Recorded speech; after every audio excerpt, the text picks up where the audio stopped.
یا چھوٹی موٹی آگ کے اندر نہیں تپائیں گے.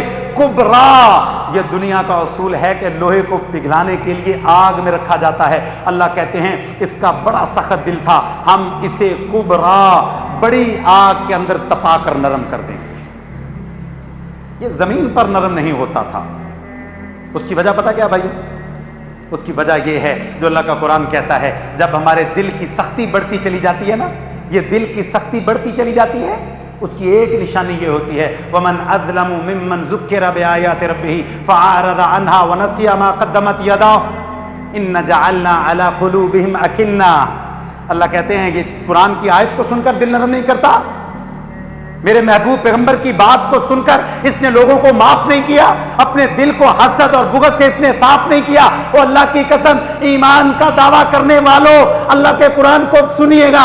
اللہ اعلان کرتے ہیں ہم پھر سزا کے طور پر اس کے دل کے آگے ایک پردہ ڈال دیتے ہیں. اللہ اکبر. اور پردہ ڈالنے والا کون ہے؟ کون ہے بھائیو؟ خود میرا رب ہے. اور وہ پردہ جو رب ڈال دے اس پردے کو کوئی ہٹا. اور پھر جب بھائیو پردے کے اندر خاصیت ہوتی ہے کہ پردہ روشنی کو اندر نہیں آنے دیتا, لیکن چھوٹی موٹی خوشبو آ جاتی ہے. ہاں اگر بات پھر بھی نہیں مانتا, کہتا ہے میں نہیں مانتا قرآن کی بات کو, میں نہیں مانتا حدیث کو, میں دل نرم نہیں کرتا, میں معاف نہیں کرتا. اکثر لوگ کہتے ہیں جی اس نے میرے ساتھ زیادتی کی تھی. تو میں کہتا ہوں بھائی معافی کس بلا کا نام ہے؟ معاف کرنا کس کو کہتے ہیں؟ معافی اسی بات کا تو نام ہے کہ اس نے زیادتی کی, اس کو معاف کرو. یہ لاجک کدھر سے سیکھ لی بھائی؟ اس نے ظلم کی, بھائی معافی اسی کو تو کہتے ہیں, اور معاف کرنا کس کو کہتے ہیں؟ اور اللہ کا قرآن کہتا ہے اگر یہ نہیں مانتا, وہ اللہ کی قسم میں سمجھتا ہوں قرآن کی سب سے خوفناک آیتوں میں سے ایک آیت ہے جو انسان کے دل کو لرزا دے. اللہ کا قرآن کہتا ہے ان اللہ یحول بین المرء وقلبہ. اللہ کہتے ہیں پھر سزا کے طور پہ میں خود رب اس انسان اور اس کے دل کے درمیان میں رکاوٹ بن جاتا ہوں. خود اللہ کی ذات رکاوٹ بن جاتی ہے. کون سا دل؟ جو نرم نہیں ہوتا, بات نہیں مانتا, میں نہیں مانتا, میں کیوں مانوں, میری مرضی, میری زندگی, میرا مزاج. ہاں میرے بھائیوں, پھر اللہ اعلان کرتے ہیں نہ مانو, ہم پھر مرتے دم تک اس رکاوٹ کو رکھیں گے. اور پھر جب تمہاری جان نکلے گی, انسانوں کے علاوہ ساری مخلوقات تمہاری چیخو پکار کو سنیں گی. اور پھر جب تمہیں اٹھایا جائے گا, ہم تمہیں نابینا کر کے اٹھائیں گے, اور پھر تم رو گے, بلکو گے, سسکو گے, اور کہو گے یا اللہ میں دنیا میں تو دیکھا کرتا تھا, لیکن آج کیا ہوا, میری بینائی کو چھین لیا گیا. اللہ کا قرآن اعلان کرتا ہے زمین کے سینے پر تو نے مجھے بھلا دیا تھا, میری باتوں کو بھلا دیا تھا, آج ہمیشہ ہمیشہ کے لیے ہم تجھے بھلانے کا اعلان کرتے ہیں. وجہ کیا ہے؟ یہ دل کے اندر بغض, یہ دھڑکتا ہوا دل میرے بھائیوں یہ لے ڈوبے گا. یہ یا جنت میں لے کے جائے گا یا جہنم میں لے کے جائے گا. فیصلہ اس دل کی بنیاد پر ہوگا. اس دل کے اندر محسوس کیجئے, ٹٹولیے کہ اپنے مسلمان بھائی کے بارے میں کیا جذبہ پیدا ہوتا ہے. اگر اس نے زیادتی کی ہے تو کیا معافی کا جذبہ ہے, اور اگر نہیں کی تو کیا محبت کا جذبہ ہے؟ اگر یہ دونوں جذبے نہیں ہیں میرے بھائیوں تو انتظار کیجئے, آپ کی اور ہماری تلخ موتیں لوگوں کے لیے باعث عبرت بنیں گی. اب یہ دل نرم کیسے ہوگا بھائی؟ سوال تو یہ پیدا ہوتا ہے کہ دل کی سختی ہے ایک بندے کے اندر, نرم کیسے ہوگا؟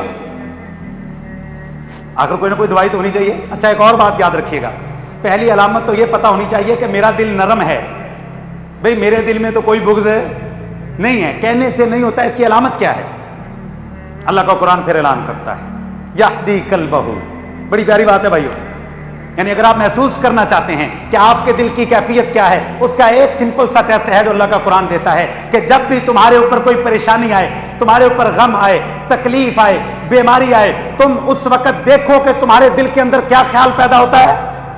مثال کے طور پہ ایک میاں اور بیوی کا ایک بیٹا ہے 20 سال کا, وہ 20 سال کا بیٹا فوت ہو جاتا ہے, تو ایک کیفیت تو یہ پیدا ہوتی ہے کہ دونوں رو رو کے نڈال ہو جاتے ہیں, غم ہے. وہ کہتے ہیں کہ اللہ نے دیا ہی کیوں تھا اگر دوبارہ لینا تھا معاذ اللہ, بڑی مشکل سے اللہ نے بیٹا دیا تھا, اتنی لاڈوں سے پالا تھا, ابھی جب کمانے کے قابل ہوا ہے تو جان نکل گئی. ایک کیفیت تو دل کی یہ والی ہو گئی.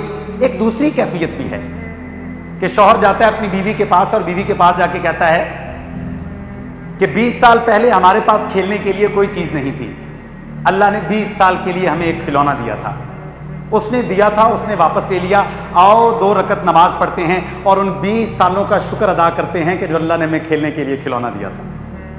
دونوں کے عافیات میں کتنا فرق ہے بھائیو، زمین اور آسمان کا فرق۔ ایک بندے پہ بیماری ہے، قرضہ، وہ کہتا ہے میرے پہ ہی ہے، دوسرا کہتا ہے خیر ہے کوئی بات نہیں، لوگ تو معذور بھی پیدا ہوتے ہیں، اللہ کا فضل ہے میرے اوپر، آنکھیں تو ہیں، میرے پاس تو شکر کرنے کے لیے چیزوں کی کمی نہیں ہے۔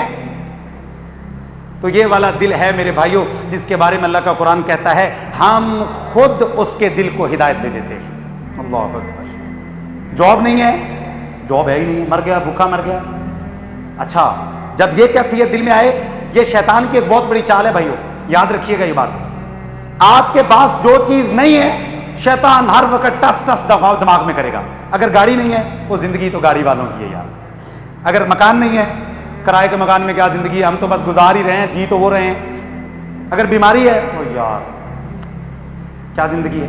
یعنی جو چیز آپ کے پاس نہیں ہوگی وہ ملعون وہی یاد کروائے گا، اور اللہ کا قرآن کہتا ہے جو چیز ہے اس کو یاد کرو۔ دھڑکتا ہوا دل ہے، دیکھتی ہوئی آنکھیں ہیں، بولتی ہوئی زبان ہے، سنتے ہوئے کان ہے، چلتے ہوئے پاؤں ہیں، آدم کے بیٹے یہ کیوں نہیں یاد کرتے؟ یہدی قلبہ، اللہ کا قرآن کہتا ہے ہم ہدایت دیتے ہیں پھر دل کو، وہ پھر صحیح بات سوچتا ہے، ہر گھاٹی میں سے گزر جاتا ہے۔